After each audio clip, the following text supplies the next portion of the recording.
heavily favor resistance training versus cardio. And the other reason, if you start thinking, well, okay, resistance training, I could do that, but then, you know, I already mentioned cardiovascular fitness was important, so where does that come in? You might be asking, am I then just not doing cardio? Well, that doesn't make sense. Well, you would be right in thinking that way.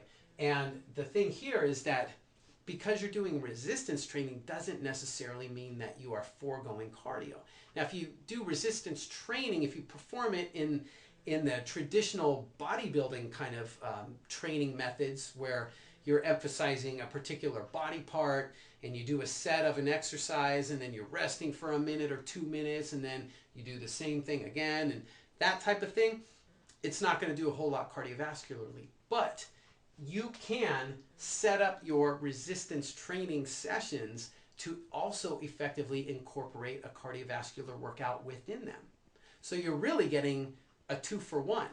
And also what it does is it saves you all the amount of time, all of the extra time in the gym or the days in the gym that you might need. And it also, what it does is it breaks up the intensity. So it allows you to train frequently enough, intensely enough, but without accumulating so much stress that you can't recover. It allows an appropriate recovery window if you set it up right. So for example, what you can do is you can put together circuits of exercises, what we commonly know as circuit training, but you make them a little bit more intense to where maybe you put together 5 different exercises.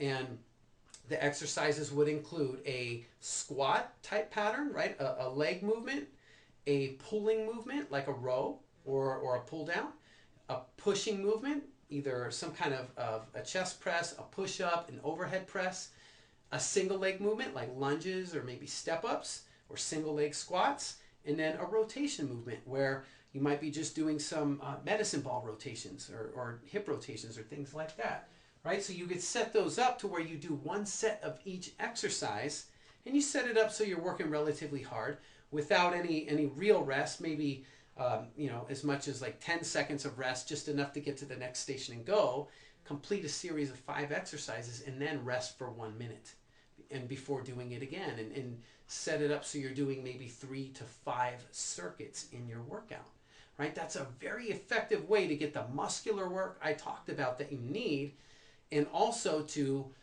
address the cardiovascular component within it, right? So hopefully that's making sense, all right? So that is the big, you know, the catch-22 is cardio, but then how to kind of work around it. So really what it allows you to do is it frees you up so you don't need to spend that whole extra 30, 45, 60 minutes, you know, on these extra days or after your workouts or whatever it is, trying to, you know, do your cardio work in the gym and overly stressing your body out. All right, so that's our catch-22 of cardio. So we'll address that, and then in the next video lesson, what I'm going to be talking about is I'm going to get more in depth now about the #1 fat loss secret that you can use that'll really kick in your results. All right, so stay tuned.